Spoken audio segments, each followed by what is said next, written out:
A tiny chiming sound invades the recesses of my sleep-fogged mind. Its happy tone forcibly removes the peace of slumber. Groaning, my eyes open slowly as I grimace. Early morning light assaults my eyes through the red and copper veil of my hair. My neck cracks and creaks as I lift my head and push the tangled chaos of hair out of my face. Yawning, I stretch my arms high above my head, feeling the knotted muscles in my body tremble, untangling themselves. I fell asleep reading again. My bare feet push against the stone floor, sliding the chair away from my desk. Rubbing my eyes, I wander toward the kitchen. The cupboard door opens as I walk past, a mug floating into my outstretched hand. The enchantment I spent 4 months creating fills the kitchen with various sights and sounds. The small pop of a tin lid, a tiny slide as the coffee grinds go into a measuring scoop. A match whoosh as it strikes itself on the cast iron firebox, its small flaring light igniting the tinder inside. I lean back against the counter, mug cradled in my hands, awaiting for the coffee to brew. The scoop floats toward the pot, depositing the grounds into the mesh basket inside. The coffee pot lid hopping on the ceramic counter tiles, awaiting for the water stream from the pitcher to fill the pot. "Stop that," I grumble at the lid. "It's almost your turn." It clatters to the counter in a huff. Not all magic is perfect. I am impatient with certain things, and the lid reflects that. The firebox hatch closes with a clang and the water stream stops. The coffee pot rocks, clearly fussing at the lid. It hops to the top and the pot settles. My eyes close, waiting for the scent of freshly brewed coffee to fill the kitchen. My mind sinks into depressing thoughts. Today is one I would have liked to have avoided. Unfortunately, I don't get that luxury. After centuries, the responsibility for the Stone of Wisdom and its amulet has passed to me. If I'm being honest, I would rather be miles into the forbidden forest, fighting an evil spirit bent on eating some stupid traveler that's wandered into its territory. Once, the stone and its amulet had allowed many travelers and the sharing of ideas from many different realms. My grandmother had been to many different places and learned so much. She loved talking about her adventures, the friends she made, and the advancements that were shared amongst the realms. As a child, I wanted both excitement and responsibility. All that had changed the last time the stone was activated. I had been young, standing next to my grandmother, excited to meet her friend from the other side.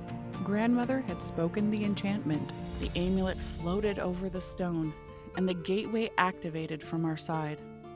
In that instant, chaos erupted into the chamber. The sounds of battle blast from the gateway, clashing iron, bowstrings twanging, arrows whistling, words of power, explosions, screams of pain and terror. I stood trembling next to her, horrified. Grandmother's face paled, her outstretched hand shaking as she snatched the amulet out of the air, closing our half of the portal. The scent of coffee reaches my nostrils, shaking me out of the memories. Maybe I should just forget. Walking over to the stove, I pour the hot brew into my mug. The stone had been quiet since that fateful day. Grandmother had insisted I continue learning the enchantment and practicing the protocols for meeting new races. For a time I had, but other things pulled my attention. I'm not interested in some passing of the torch, as it were. For me, the stone is dead. The only benefit of being the next keeper was its freedom.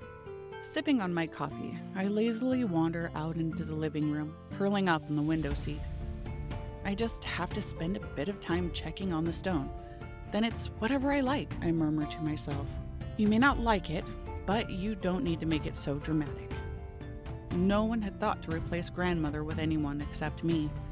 She simply handed me the amulet, given me a hug, and reminded me that I had to perform the check today, and then shrank and flew off. I smiled ruefully. Grandmother had given over her position like she gave everyone opportunity. Here you go, have fun. The long list that had been placed in my pocket while giving me said hug was also like her. I placed the now empty mug on the side table, stretch, and stand up. I had better get going. I climbed the spiral steps to the chamber, focusing on the task ahead. I shouldn't be worried, but I swear I can feel the magic from the stone. I shouldn't be able to feel anything from it.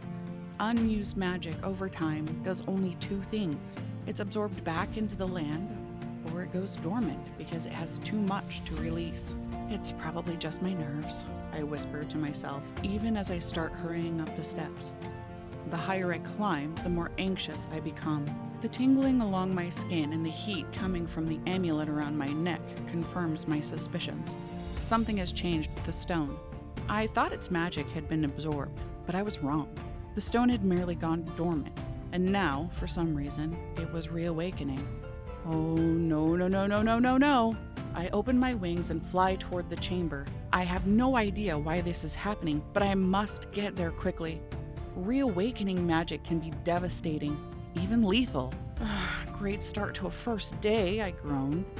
My feet touch down onto the wooden platform in front of the entrance to the chamber.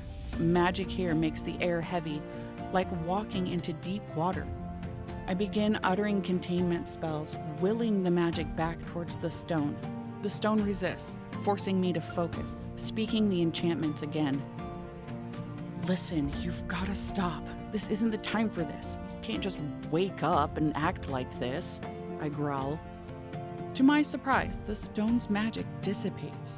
From the amulet, I hear a quiet murmur, something like, "Sorry?" Shaking my head, I approach the stone. "Well, you definitely are awake, but what made you start this now?" I ask it. "Something is going on with you." Glancing down at the amulet, I sigh. "Well, I guess we should find out." Stretching out my hand, I begin the enchantment. The magic swirls, twists, and folds around the stone. For the first time in centuries, magic light flares. I turn my head, covering my eyes briefly against the blinding light. Once it stabilizes, I look into a portal that hasn't been there since I was a child. Staring back at me is someone else. "Wait! Who the hell are you?"